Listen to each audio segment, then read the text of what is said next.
This podcast is sponsored by BetterHelp. After experiencing trauma, I went to therapy, and my therapist guided me through a difficult time in my life. They helped me understand what was happening and provided me with tools to cope and find my own strength and resilience. Their experience and compassion were invaluable and enabled me to rebuild my life and move forward. I strongly believe in the power of therapy to help people through difficult times. BetterHelp connects you with a licensed therapist who is trained to listen and give you helpful, unbiased advice. First, you go to their site. You can use my link, betterhelp.com/resilience. You answer a few questions, and BetterHelp will match you to a professional who has years of experience helping people with struggles just like yours.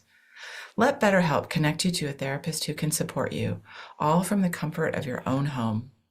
Visit betterhelp.com/resilience or choose podcast, then Notes on Resilience during sign up and enjoy a special discount on your first month.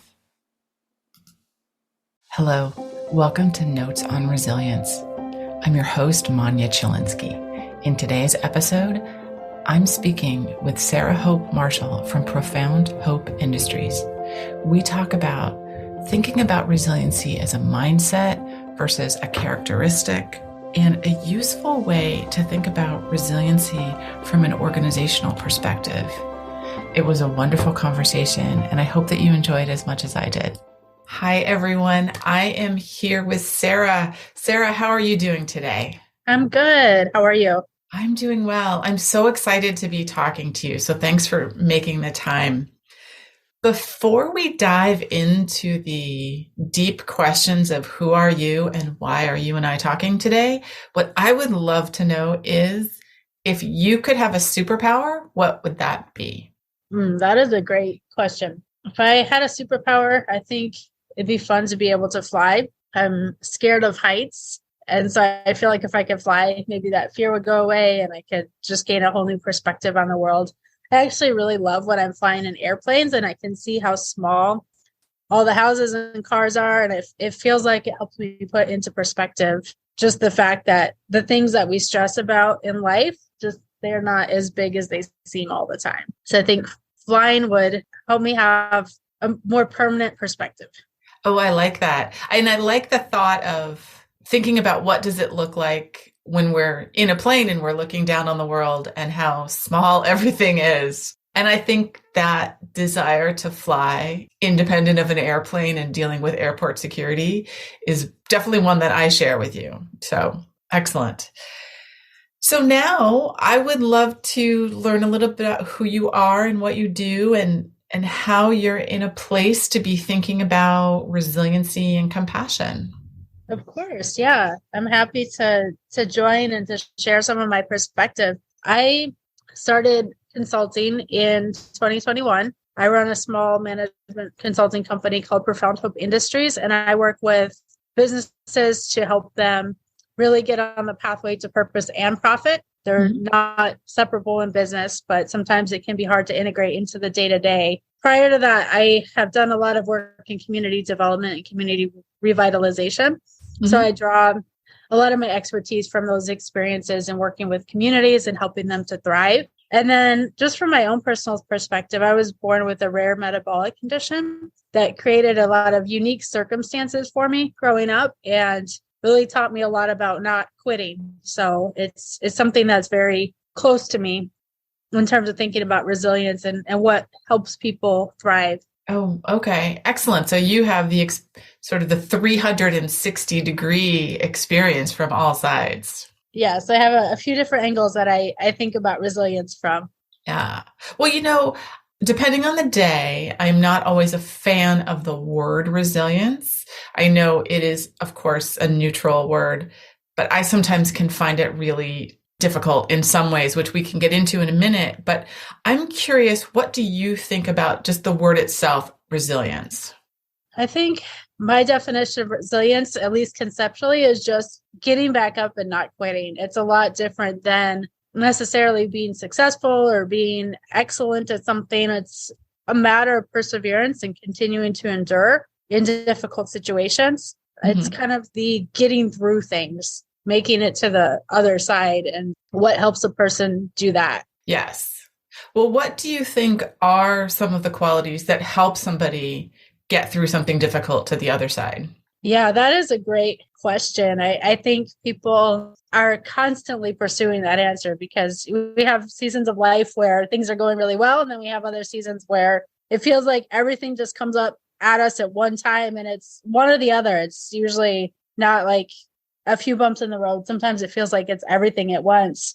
But I think the thing that really helps people get through those difficult situations is maybe not as much characteristics as mindset. And I think if I were to narrow it down to three things that a person could do when they find themselves in a situation where they need to draw on resilience, the first would be to choose hope, which is a perspective. And then the second would be to acknowledge the situation honestly. Sometimes when we want to be resilient, it's easy to get into a frame or a mindset of what is more often now called toxic positivity, or kind of this being overly optimistic sort of mind frame, which is different from acknowledging the situation honestly. And to get through a situation, you have to really take a look at what it is. And sometimes it really is terrible, but you can't get past that terrible until you start kind of dealing with it as it is. And then the third thing I would suggest would be finding community. It's usually a network of people coming together that help a person thrive. It's not something we can do on our own. We often think about resilience as an individual characteristic, but people who are resilient often have some strong social support somewhere in their life. And it may not be as acknowledged all the time, but they may have friends or family. They may have found a neighborhood community. They may have found an online community, but having a strong support network, wherever that is, really goes a long way in helping people thrive in difficult situations. Yes, it does. And I really like you describing resilience as not a set of characteristics, but a mindset. Yeah. It's I think that's where the term resilience itself can become difficult for people, because when we think of it as a characteristic, sometimes we think of it as something that we have to have either been taught from a young age, or something that we either have or we don't. And when we think of it as a mindset, it's something that we can develop and nurture, just like any other things that we can develop with discipline and perspective. Yes. You know, in my own experience, when I first became aware of the concept of psychological resiliency, I was recovering from a very significant trauma. And I remember when I heard the word resilience, the first thing I thought is, well, I don't have that. Like, that doesn't apply to me. It clearly applies to all these other people who seem to be recovering and doing well, but I'm not resilient.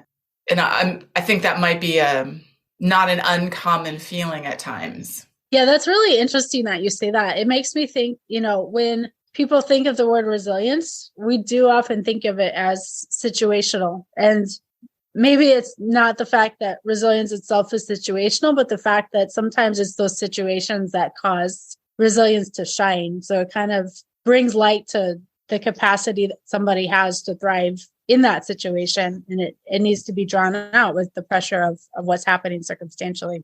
Right. You don't know you're resilient if you don't ever need to call on those qualities or even be thinking about resilience.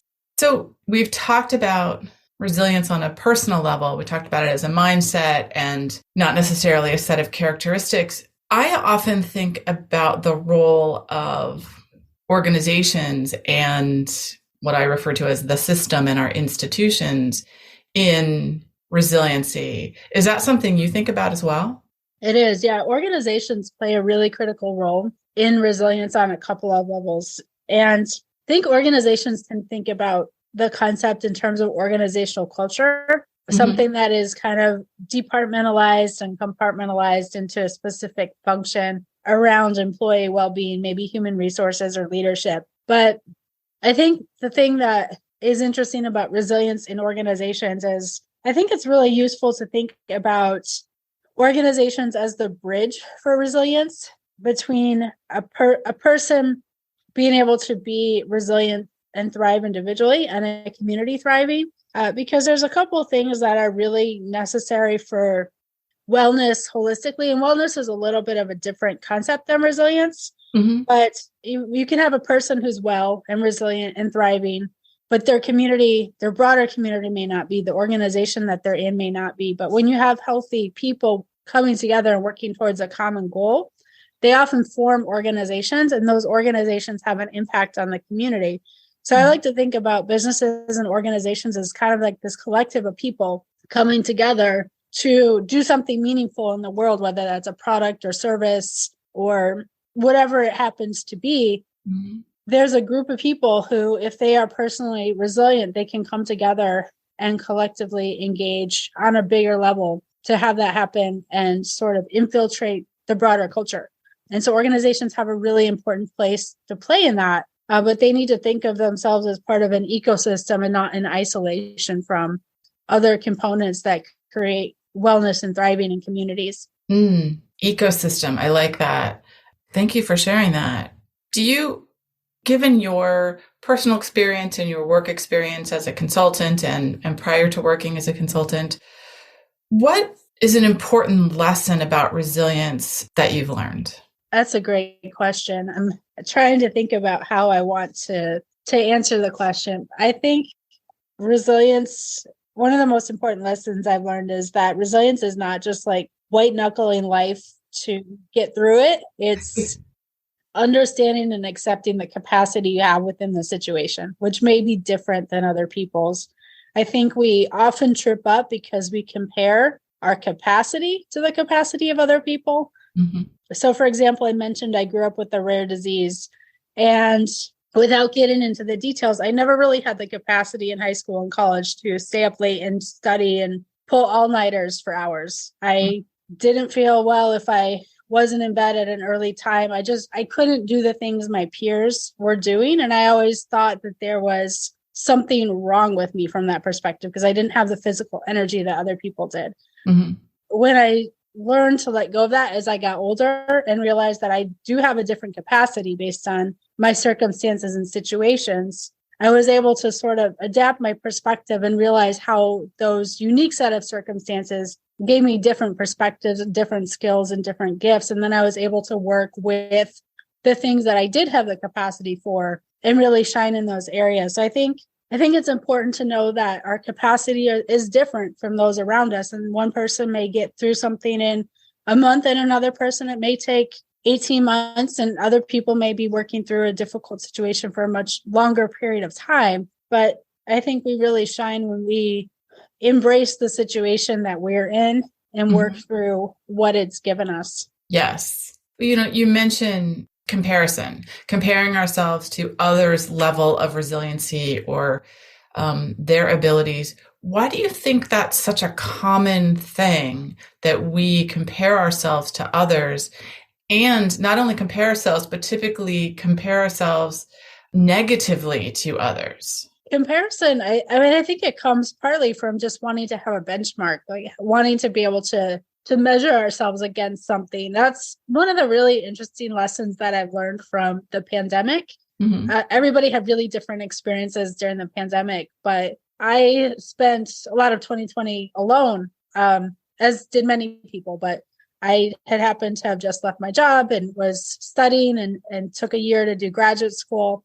And the way that circumstances worked out, I was alone quite a bit. Mm-hmm. And realizing that I didn't have peers to benchmark myself against was really eye-opening. It made me question why I was doing a lot of the things that I was doing, whether I was on track. It sort of made me feel like I didn't really know what direction I was steering because I didn't have a measure for other people around me. And so I feel like we find some level of psychological safety in comparison because it helps us to feel like we have a direction and are going in a certain way as compared to those around us. But it can also be dangerous if we take those things that other people are doing and make them the standard for our life.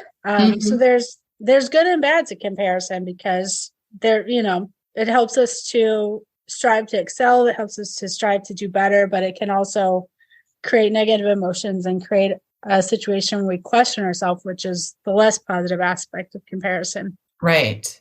I like the concept of benchmarking and kind of understanding where we fit in the equation and then, making decisions on our behavior or what's going on with us based on that, and not always thinking of comparison as a negative. So we talked a little bit about organizations and their role in resiliency. And what would you say is sort of the most important action or policy that an organization can take to be supportive of people's individual resiliency?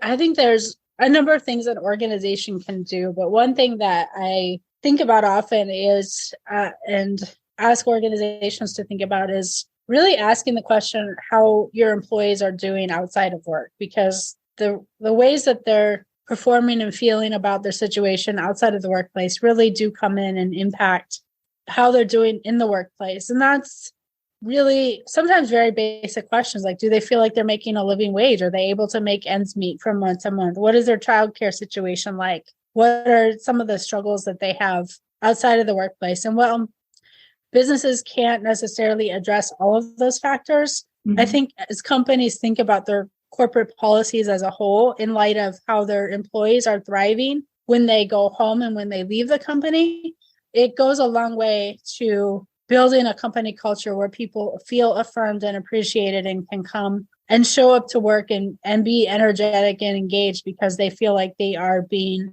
supported within the organization that they're coming in and doing their daily work and performing. Right. And I like to think of a workplace as a community. I mean, it is many other things, and the people are together to accomplish a shared goal.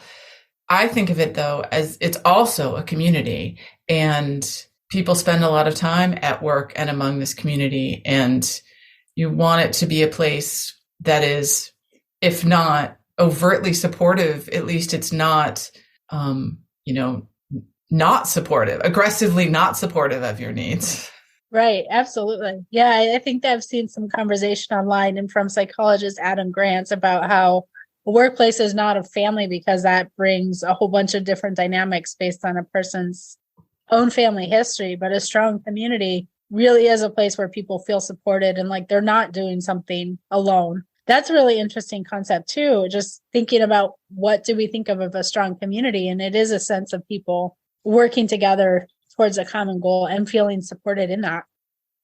What do you think is an obstacle for organizations to really be creating that kind of environment? There's probably quite a few obstacles. Sometimes I think one of the biggest obstacles is companies not always believing it will work. And companies do have different motivations for the reasons they're doing the things that they're doing. And business as a whole is designed to make a profit. Mm-hmm. But I think as we've rethought our systems individually, personally, collectively over the past few years of some really major uprooting of people's lives and some major disruption because of a number of broader circumstances that have been happening, I think thinking about companies as maximizing profit has put people in a place where they really feel like they're giving their lives to work without a lot of reward in return. Mm-hmm. And one of the models I like is the cooperative model, where you have employee ownership and employee engagement.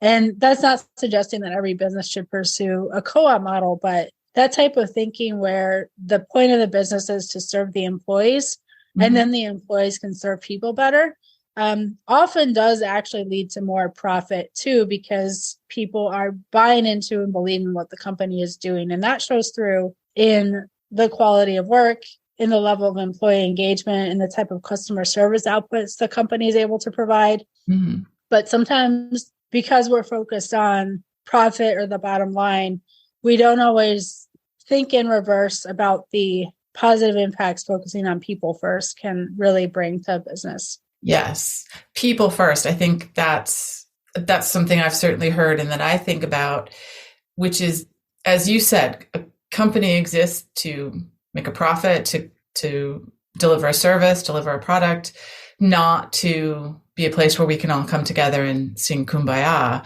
But we are all humans and we are all messy in our own ways. And we bring that with us to work. And then when the work environment isn't supportive, it seems to me that that is therefore then not supportive of the larger goal of the organization. Yeah. I don't know about you, but I've been in jobs where I was very unhappy before. And I think about how much that affected my personal perspective and my personal vision. I just came home at the end of the day and just felt like life was meaningless and I had to try to pursue entertainment and things to try to make my life better outside of work. Mm-hmm. Versus when I worked for companies that I really enjoyed being there.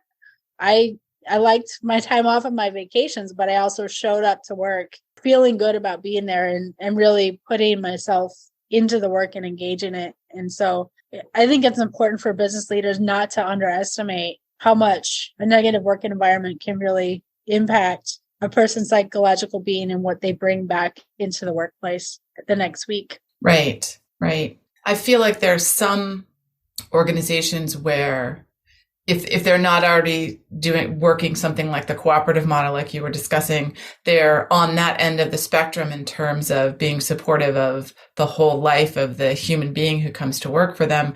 And then there are businesses very far on the other side who seem to, at least from my outside perspective, think that they've got robots working for them, but they are actual humans. And I get so frustrated when I see stories about those things happening in those kind of companies and people clearly not being supported. Yeah, I've been fortunate for the most part to have good employers, even at the jobs that I didn't like. And I've heard some horror stories that I'm very thankful that it hasn't been my own work experience. But I had a conversation with a friend recently who worked in community organizing, and his observation was that a lot of the tension we've seen over the past year or so around resignations and remote work has really had more to do with people trying to have a better understanding of the meaning of work and the role of work in their life, mm-hmm. and what values are most important to them rather than it being about the format of work itself.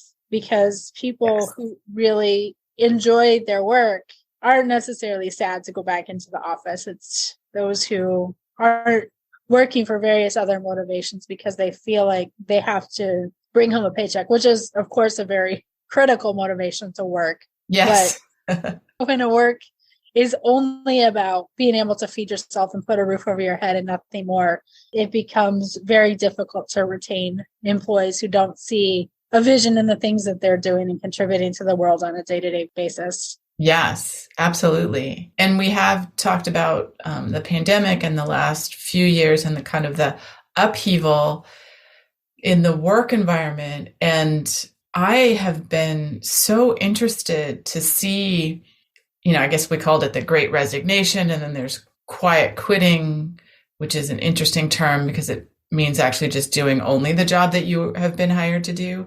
And it's clear that now people are thinking about work organizations in a different way. And there's a lot more attention to mental health and mental wellness, which I find encouraging. How do you feel? It is encouraging. It's very encouraging to see that. I do think some of it is driven by different generations too. I'm in my mid 40s and I feel like younger generations just have a different perspective on the world as well, mm-hmm. in terms of meaning and value, and there's good and bad, but because they've been exposed to so much information and so many different viewpoints and are used to being able to use tools of technology to find another job or find work online or to share stories or to compare experiences, people I think have higher expectations of employers. And so I think there is probably going to be some type of ongoing shift where workers have maybe more power over the format of the workplace than in previous points in history. And I'm sure that will come back to an equilibrium or balance over time. But I think the emphasis on mental health and wellness and how a person is doing outside of the workplace is really one of the only ways to make our current organizational structure sustainable over the long term. Yes, yes. And thinking about that pendulum, I think we are swinging pretty wildly right now in a few directions to mix up my metaphors. But I feel like I'm seeing a lot in the news about places wanting to create unions where maybe there wasn't a union before. And I just see that through the lens of people are trying to say to the organization, you're not taking care of us in the way that we need to be taken care of, or you're taking advantage of us and we need to fix that. Anyway, that's how I've been kind of reading all of those stories that I'm seeing. Yeah, and that's absolutely true. I think what's interesting about that is that we have so many companies now that are functioning more as monopolies that can make unionizing and labor movements more difficult. But at the same time, people also have more options when they have tools to work remotely. They have more options to share their story on social media. And those things create perceptions about companies. I think one of the things, to your point, that's really interesting is how much public perception of what companies are doing internally has mattered so much more in the past 5 years. And maybe that goes back a little bit further than I'm thinking, but tools that we have like Yelp and even TikTok to share stories about work environments that people are calling toxic or bad boss behaviors. There's just a new sort of empowerment to share stories that really impact the way people think about their own work. That is different. But yeah, I think it remains to be seen how much of a labor movement we'll see in the next few years as things, I don't know, that they are not settling down from the pandemic, but there's definitely been a shift in culture in the past few years for sure. Yes, absolutely. So, Sarah, is there a question that you wish I had asked you, but I haven't asked you yet? At the moment, nothing comes to mind, but this has been a great conversation so far. Yeah, I'm loving talking to you, and I'm already having all these questions I want to ask you the next time we have this conversation. But what is giving you hope right now? That is a great question because I think hope really is one of the most powerful things to create change. I think just the possibility of the ways that we can rethink society gives me hope. And it's some of the reason that I do the work that I'm doing. But it does feel like there's been a moment in time a moment in the last year or two where people really are thinking differently about things. And sometimes that settles down when the crisis is over. People sometimes try to go back to the status quo or what's comfortable. We can talk about, neuroplasticity and psychology and how the brain sort of rewires itself to go back to old habits and old patterns. But I do think a lot of people have had a moment where they have really questioned a lot of things over the past few years. And what I think that means is that there are people that are going to be willing to shift and change. There will always be people who go back to the status quo, but I think there are people who are ready to move forward in new ways. And that's really exciting in terms of what that can mean for our culture and our society as a whole.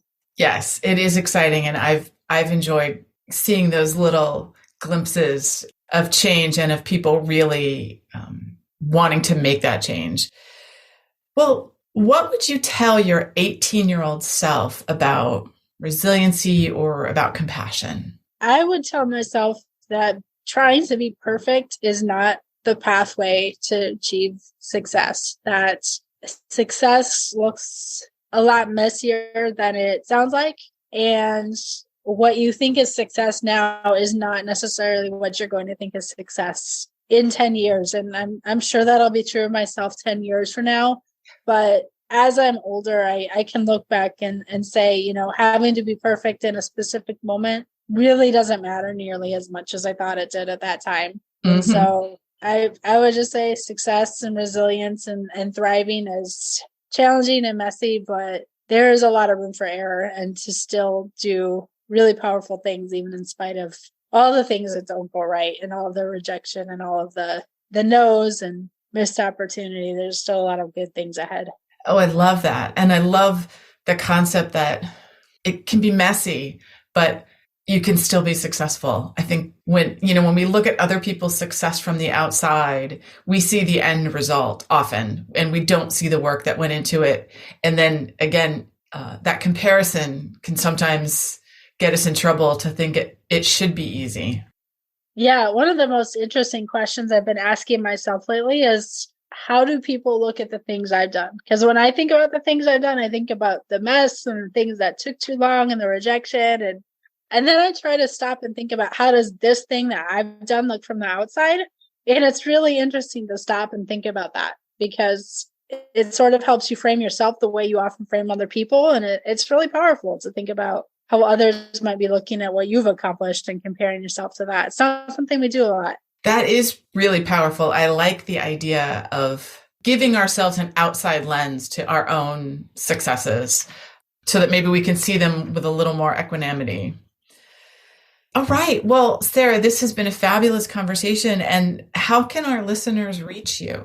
The best way to reach me is through my website. It's profoundhopeindustries.com, and they can contact me there either via email or scheduling a phone call. Wonderful. Well, Sarah, thank you so much for this conversation and taking the time this afternoon. I really like your thinking about resiliency and about the role of organizations in resiliency as well. So thank you so much for sharing, and thank you everybody for listening. Thank you for listening. I hope you got as much out of this conversation as I did.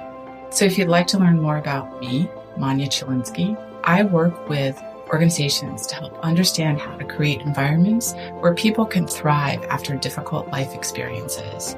And I do this through talks and consulting. I'm a survivor of mass violence, and I use my experience to help leaders learn about resiliency, compassion, and trauma-sensitive leadership, to build strategies to enable teams to thrive and be engaged amidst difficulty and turmoil. If this is something you want to learn more about, visit my website, www.manyachilinsky.com, or email me at manya@manyachilinsky, or stop by my social media on LinkedIn and Twitter. Thanks so much.